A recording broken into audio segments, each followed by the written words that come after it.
आपका जो है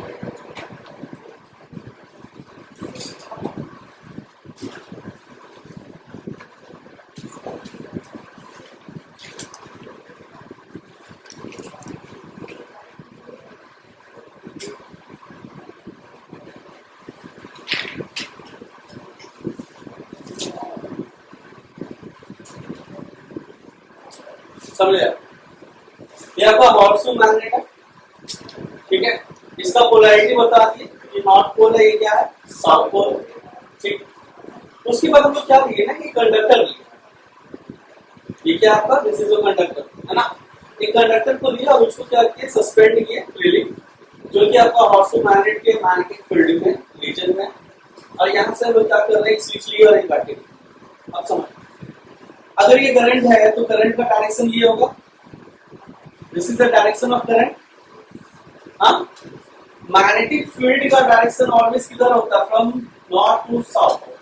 ये क्या होता है मैग्नेटिक फील्ड का डायरेक्शन, बताए थे नॉर्थ से कहां जाता है साउथ, तो मैग्नेटिक फील्ड का डायरेक्शन ऑलवेज किधर होगा from north to south. See the magnetic field and I, ये दोनों के बीच में एंगल कितना बन रहा है थीटा।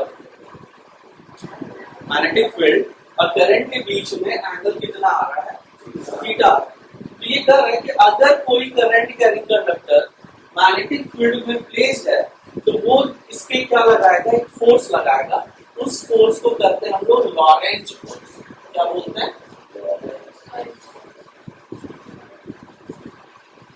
ये समझ में कि अगर हम मैग्नेटिक फील्ड रखे, उसमें करंट कैरिंग कंडक्टर रखे, स्विच ऑन किए, करंट फ्लो किया, तो ये इस पे क्या करेगा फोर्स लगाएगा। अच्छा फोर्स लगाया इसका मतलब क्या है, उसको मोशन में लेकर के आएगा, और यही चीज यूज होता है तुम्हारा उसमें मोटर में।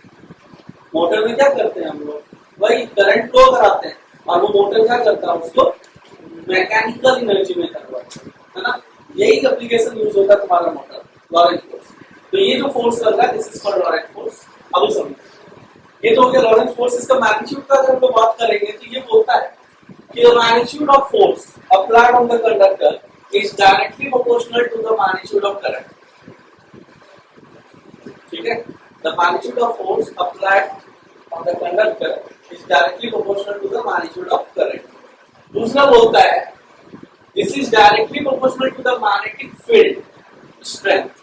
इसमें कितना magnetic field strength है उस पे भी डिपेंड करेगा, ठीक है। थर्ड होता है कि आपका कितना लेंथ ऑफ कंडक्टर है, it depends upon the length of conductor. अगर बड़ा लेंथ ऑफ कंडक्टर होगा तो उस पे ज्यादा फोर्स अप्लाई होगा, अगर छोटा होगा तो उस पे कम फोर्स अप्लाई। और लास्ट में बोलता है depends upon the sine of angle theta. Magnetic field जो फोर्स अप्लाई कर रहा है वो किस पे डिपेंड कर रहा है, करंट पे, करंट का मैग्नीट्यूड पे। दूसरा magnitude of the magnetic field. तीसरा क्या होता है the length of the conductor, and the last one sine theta. बहुत जगह ये क्या करता है ना कि एल साइन थीटा डायरेक्टली एक बार, ठीक है। बहुत जगह क्या करेगा इसी को एल को हटा करके क्या कर देगा एल साइन थीटा लिखेगा, लेकिन हम लोग क्या कर रहे हैं एल और साइन थीटा अलग है। सारा प्रोपोर्शनलिटी का मतलब हम मिलाएंगे तो F is directly proportional to I B L sine theta होगा। हाँ अच्छा, प्रोपोर्शनलिटी हटाएंगे तो क्या आ जाता है आपका एक कांस्टेंट आता है, तो F is equal to K I B L sin theta। हाँ ये K is equal to 1, so F is equal to I B L sin theta। यहाँ पे क्या लिए K is equal to 1 होता ही है, कांस्टेंट का वैल्यू होता है, तो यहाँ पे कांस्टेंट का वैल्यू कितना आता है 1 आता है, तो ये क्या आ गया F is equal to I B L sin theta। आपके बुक में एक स्पेशल केस दे दिया बस साइन थीटा, ठीक है। हम आपको इन जनरल बता रहे हैं कि इसका जो प्रॉपर ये होगा फॉर्मूला होगा तो क्या हो जाएगा आइडियल साइन थीटा। यहाँ तक लिखो, उसके बाद इसका केस के बारे में देखते हैं।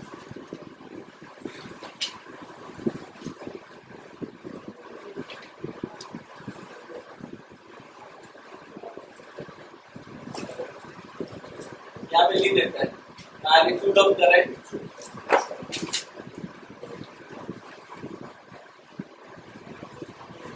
strength of magnetic field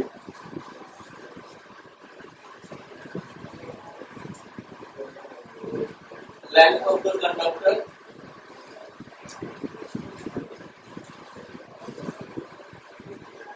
sine of angle between magnetic field and current.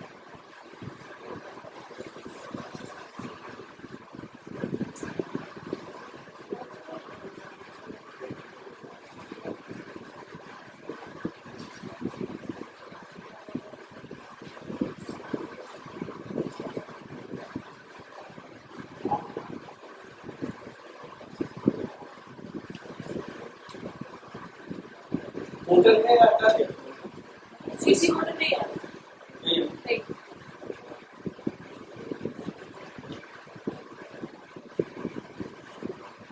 ये सब स्कूल में हुआ हाउस वाइफ सर्विस सीजर का हाँ एक सीजर का पैक तो इस शिक्षक का पैक टूट गया इतना दुआ दोगे तुम लोग तो क्या होगा हम लोग का फ्रिज 2 बार सीढ़ी पर से गिर चुका बस तो कुछ नहीं सीढ़ी हम लोग जाके चेक करते हैं तो मैं क्लास जैसा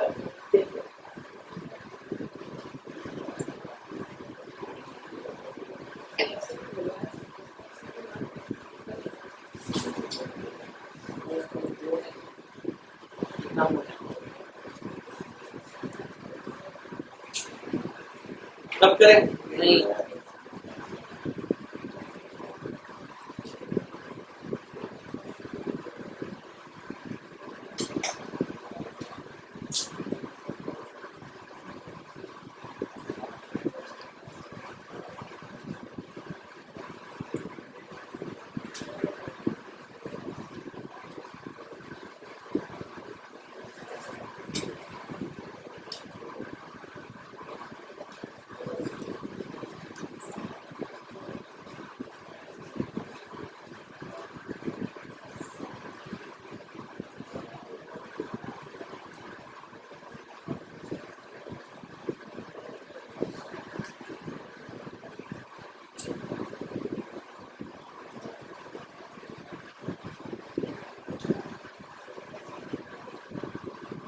हो गया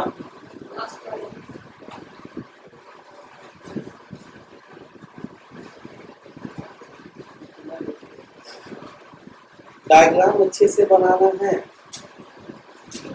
इतना क्या जल गड़बड़ है कि वो डायग्राम इतना जल्दी साइन तो है सर नहीं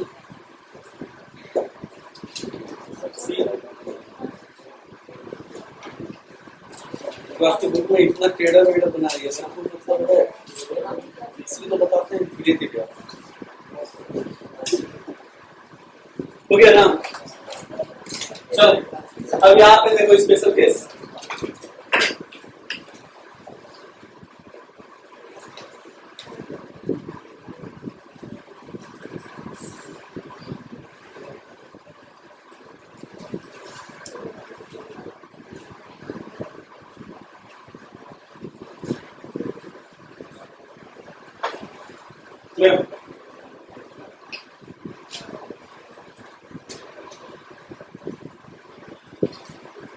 when theta is equal to 0 और 180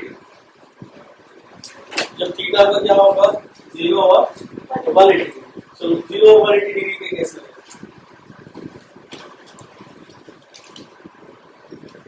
आपका हॉर्सू मैग्नेट ठीक है और ऐसे हवा conductor this is the north pole this is the south pole और इसको ऐसे लटका करके रखें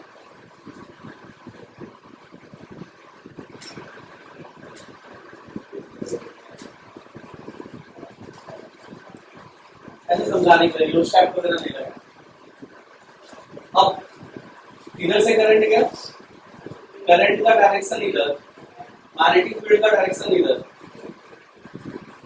थीटा कितना हो गया 180 डिग्री क्यों 180 का 180 डिग्री बिकॉज दोनों क्या है opposite direction both are anti parallel है ना जब एंटी पैरेलल होता है तो थीटा कितना हो जाता है 180 डिग्री अगर दोनों सेम डायरेक्शन में तो क्या हो जाएगा 0 डिग्री अच्छा सेम डायरेक्शन कर सकते हैं अगर इसके पोलैरिटी को रिवर्स कर देते हैं सिंपल ना पोलैरिटी रिवर्स कर दिए तो करंट इधर से आ गया तो करंट भी उधर मैग्नेटिक फील्ड भी इधर तो ये क्या हो जाएगा, थीटा 0 और 180 डिग्री के केस में ये किधर रह रहा है, बीच में, और वो भी किधर, in the direction of magnetic field. अब सोचो अगर थीटा 0 डिग्री है तो साइन 0 का वैल्यू कितना होता है, 0, और साइन 180 का वैल्यू क्या होता है, 0। ठीक है, अब इस केस में जो फोर्स होगा वो कितना हो जाएगा, मतलब there is no force exerted when it is along the magnetic field। Magnetic field का डायरेक्शन में अगर मेरा करंट का कंडक्टर है या तो एंटी पैरेलल या पैरेलल, तब आपका जो फोर्स एक्सर्ट होगा वो कितना हो जाएगा, दोनों केस में, पैरेलल और एंटी पैरेलल दोनों केस में आपका क्या हो जाएगा, 0 डिग्री हो जाएगा। Is this clear? दूसरा स्पेशल केस है where theta is equal to 90 degree, theta अगर 90 डिग्री होगा तब देखो,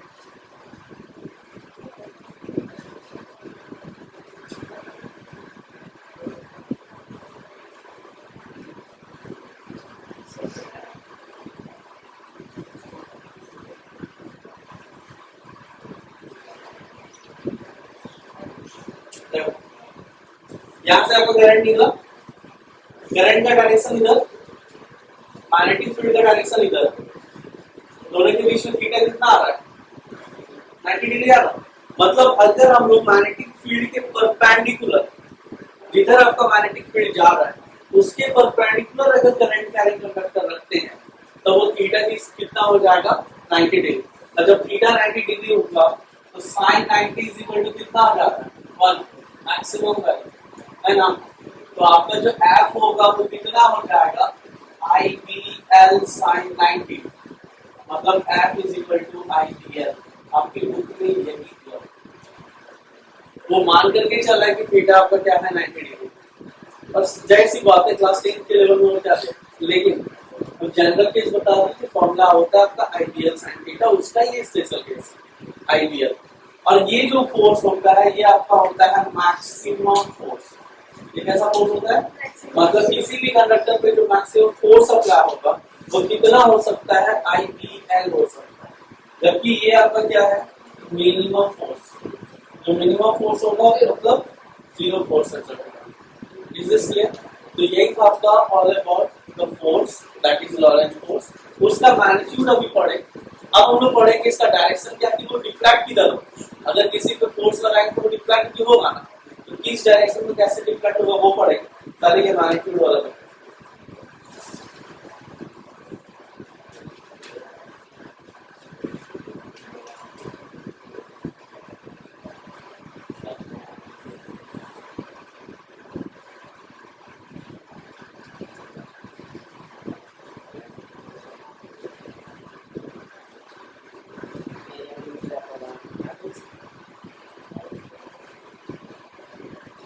गुस्सा दिला रहा है इंसान, नहीं इंसान गुस्सा,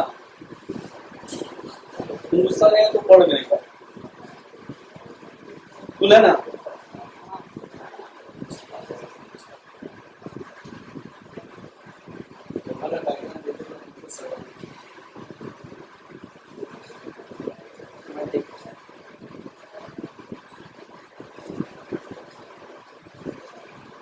सीधी सर्कुलर में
रब करें।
देखो यहाँ पे एक छोटा सा unit of magnetic field F is equal to B I L. So B is equal to क्या हो जाएगा F बाय आई एल। हाँ, तो unit of magnetic field is equal to क्या हो जाएगा F मतलब न्यूटन पर एम्पियर और लेंथ का क्या हो जाएगा मीटर। हाँ, newton by current ampere length metre. इसी को क्या बोलते हैं Newton per ampere per metre. ठीक है, और इसी को बोलते हैं वेबर पर मीटर स्क्वायर। इसी को क्या बोलते हैं वेबर पर मीटर स्क्वायर, और इसी को बोलते हैं टेस्ला। बेसिकली हम लोग जो यूनिट ऑफ मैग्नेटिक फील्ड बोलते हैं वो डायरेक्टली क्या बोलते हैं टेस्ला बोलते हैं। ठीक है, मतलब 1 डी इसको टी से रिप्रेजेंट करते हैं। सही है मानो, यहाँ से कोई आ नहीं सकता। क्लियर है? यूनिट ऑफ मैग्नेटिक फील्ड हम लोग कैसे निकालते हैं by using formula Newton per ampere per metre. ठीक है, इसी को हम लोग क्या बोल देते हैं वेबर पर मीटर स्क्वायर, और ये क्या हो जाता है आपका टेस्ला। बेसिकली अगर आपसे पूछा जाए तो वो क्या होगा टेस्ला। तो आपसे अगर पूछे what is the unit of magnetic field तो आप बोलोगे टेस्ला। ठीक है, अब 1 tesla is equal to 1 newton per ampere per metre relate कर सकते हैं।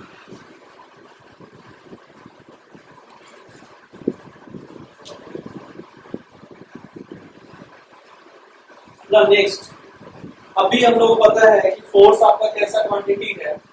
देखो फोर्स आपका क्या होगा वेक्टर क्वांटिटी होगा ना। हाँ, और वेक्टर क्वांटिटी में आपको क्या चाहिए मैग्नीट्यूड और डायरेक्शन दोनों चाहिए। यहाँ पे क्या चाहिए आपको मैग्नीट्यूड और डायरेक्शन।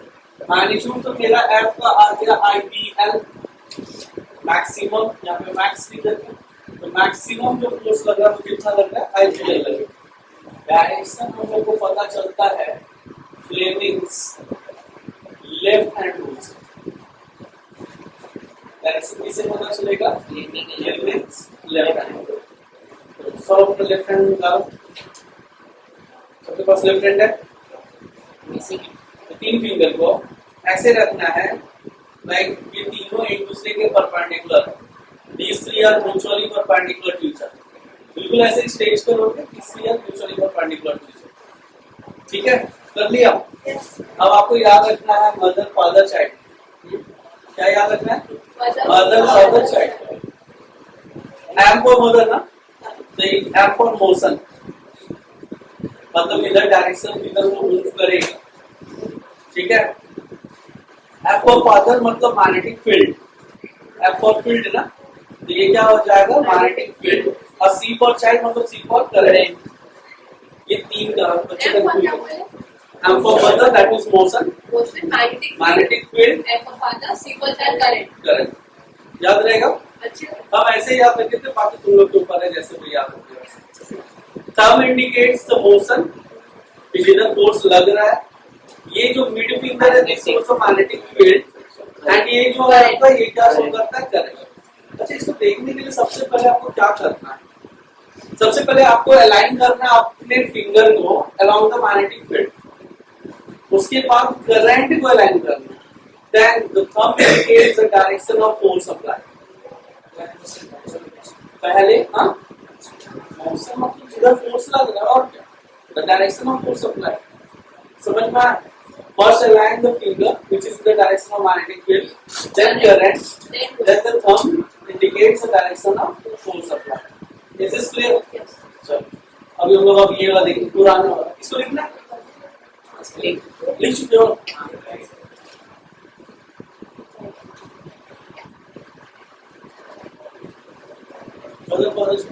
Motion field current.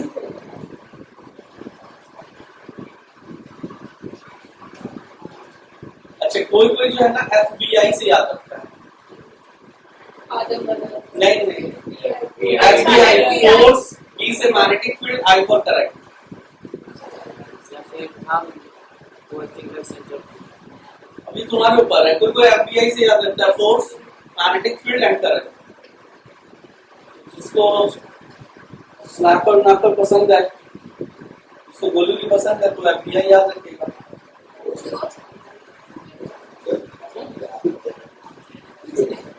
ना कोई खा कहते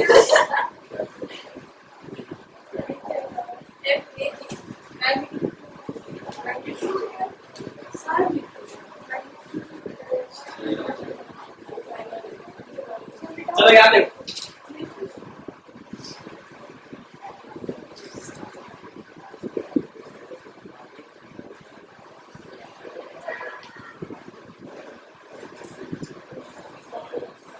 ये था अरंगिया की इसको चार्ज ऊपर ले गए. दो पॉजिटिव चार्जेस पर करंट. बताइए हम लोग अभी क्या बताया क्रॉस किधर होता है, इनवर्ट या आउटवर्ट? क्रॉस दिखाए थे ना इनवर्ट और डॉट आपका क्या था आउटवर्ट. अब इसमें कैसे निकालेंगे कि ये चार्ज किधर जाए, उस पे फोर्स किधर लगेगा, इधर लगेगा इधर लगेगा. हमारे पास ये है लेफ्ट हैंड. चलो ट्राई करते हैं, बताते हैं. सबसे पहले मैग्नेटिक फील्ड के डायरेक्शन में रखो. ये आपका है ना मैग्नेटिक फील्ड किधर है? अरे सॉरी ये वाला ये SBI, B for magnetic field. Outward जा रहे हैं इनवर्ड जा रहा है ये, तो मैग्नेटिक फील्ड के डायरेक्शन में रखिए. ठीक. करंट फ्लो ऑफ चार्ज को ये क्या कहते हैं? करंट कहते हैं. अब करंट को अलाइन करना. करंट अलाइन हुआ बेटा, बहुत जल्दी ये डायरेक्शन सीखना. करंट अलाइन हो गया. अब इसमें फोर्स किधर लग रहा है? इधर लग रहा है ना. इसलिए तुम लोग डायरेक्शन बताए थे जब बनाए थे कि बेटा ये इधर जा. ये समझना है? आ जाओ बड़े हो बड़े हो बड़े हो. श्रेया 12. अरे 12 वीडियो नहीं अपना लेफ्ट हैंड स्ट्रेच करो. ये तीनों फिंगर लेफ्ट हैंड का नाम तीनों परपेंडिकुलर होना चाहिए. सी हाँ ऐसे. ये आपका क्या मोशन फोर्स, ये आपका मैग्नेटिक फील्ड और ये क्या करंट. सबसे पहले मैग्नेटिक फील्ड. ये मैग्नेटिक फील्ड क्या, अब ये क्या दिखा रहा है? करंट. आपका करंट किधर है बेटा? इधर आया तो फोर्स किधर लग रहा है? ठीक है. चलो एक और दे.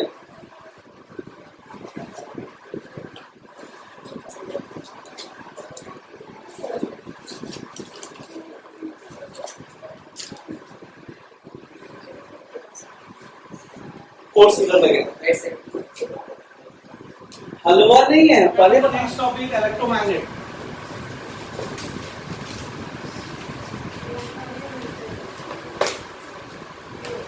Next topic electromagnet.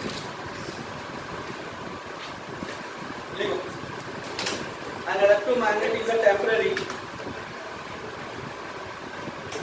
An electromagnet is a temporary strong magnet. An electromagnet is a temporary strong magnet made by passing current.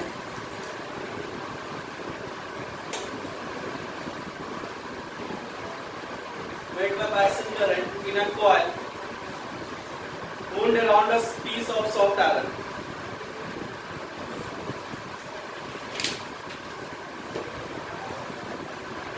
Wound around a piece of soft iron. ठीक है, तो ऑलरेडी आपके ब्लॉक में दिया हुआ है डेफिनेशन, उसी को लिखना है। यहाँ पे समझो, हम लोग कोई भी सॉफ्ट आयरन बार लिए है ना, और ये सॉफ्ट आयरन बार के चारों तरफ हम लोग क्या कर रहे हैं, एक वायर को ऐसे बंद कर, है ना, और उसमें लपेट है, तो वो जो आपको फॉर्म होगा दैट इज कॉल्ड इलेक्ट्रोमैग्नेट। इसको हम लोग क्या बोलेंगे, electromagnet.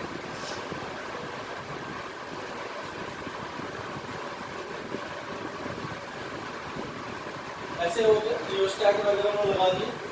This is the rheostat, ये आपका की हो गया, ये आपका बैटरी प्लस माइनस करंट इधर से फ्लो किया। अच्छा अब ये बताओ, अभी जस्ट बता चुके हैं कि why it is called electromagnet because of the process of electricity. इसके अंदर क्या होगा, मैग्नेटिक प्रॉपर्टीज इंड्यूस्ड होगा, एंड ये जो फिनोमेना होता है इसी को कहते हैं इलेक्ट्रोमैग्नेटिज्म।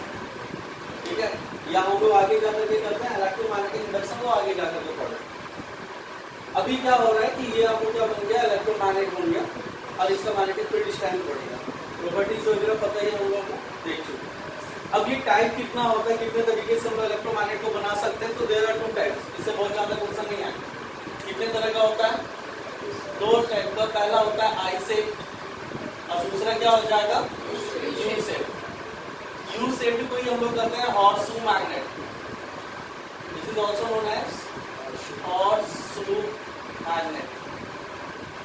ठीक है, अच्छा आई शेप क्या हो गया, इसी को वर्टिकल खड़ा कर दो तो ये आई शेप हो गया। कुछ है इसी को क्या करोगे, वर्टिकली रख दो।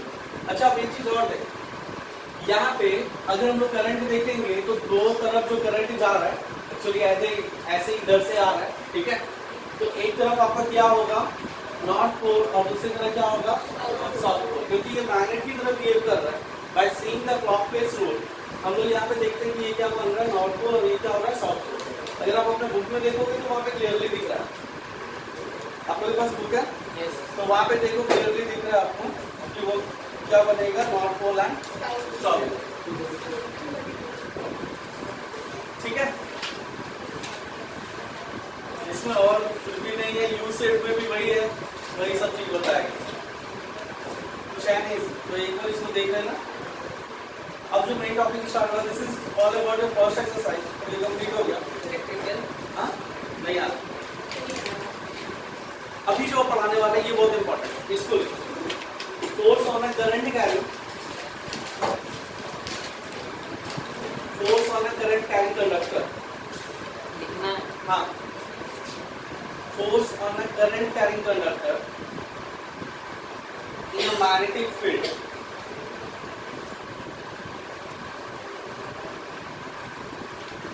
Force on a current carrying conductor in a magnetic field.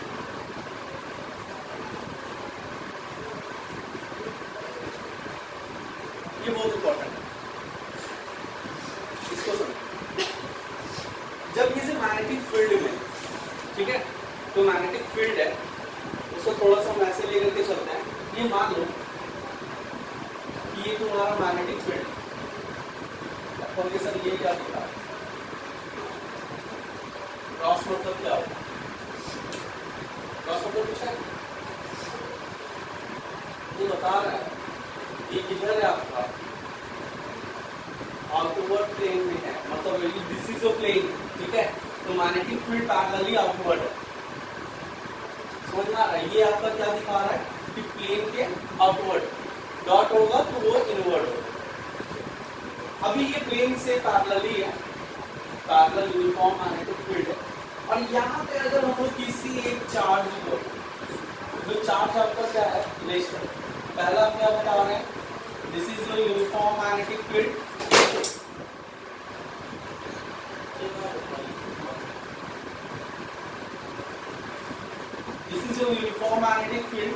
और ये हम लोग क्या लिए हैं, चार्ज एट रेस्ट। पहला कंडीशन हम लोग लिए कि चार्ज को कहां पे रखें, हम लोग रेस्ट पे रखें। अच्छा, जब चार्ज रेस्ट पे है तो इसमें कोई भी फोर्स अप्लाई नहीं होगा, ठीक है। जब चार्ज रेस्ट पे है तो इसमें कोई भी फोर्स अप्लाई नहीं होगा। मतलब हमको पता चला कि अगर चार्ज रेस्ट पे है तो वो रिमेन इन रेस्ट, मतलब there is no force exerted on,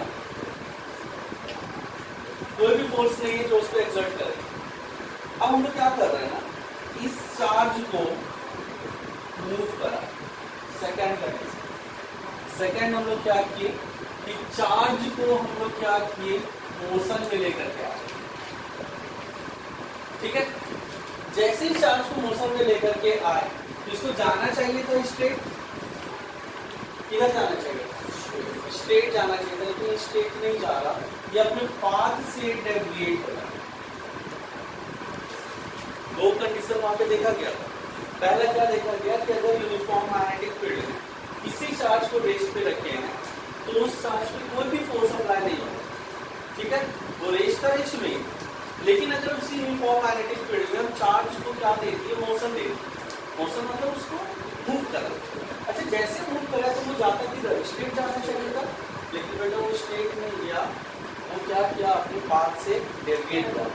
there is a deviation in the path, ठीक है। और ये जो डेविएशन हो रहा है ये किसके कारण होगा, because of the force applied by the magnetic field. Moving charge पे ही फोर्स लगता है। मेरा ये पूरा कहानी करने का मतलब था कि अगर किसी मैग्नेटिक फील्ड में आपका चार्ज मूव हो रहा है तो उस पर फोर्स लगेगा, अगर आपका चार्ज मूव नहीं हो रहा है तो उस पर फोर्स नहीं लगेगा।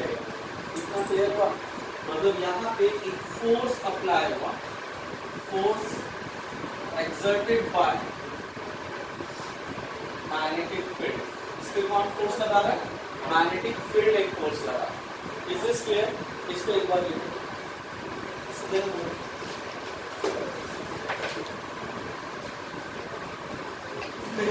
उसमें हम लोग ओस्टेड एक्सपेरिमेंट देख चुके हैं, ठीक है। उसके बाद हम लोग magnetic field pattern due to straight wire देखे थे, magnetic field pattern due to a circular loop देखे, और उसके बाद सोलेनॉइड देखे। इसमें हम लोग तीन रूल भी देखे थे। पहला राइट हैंड का रूल देख लिए थे, ठीक है। उसके बाद हम एम्पियर स्विचिंग रूल बताए थे, स्नो रूल बताए थे, और उसके बाद आकर के आपका कल क्लॉकवाइज रूल था।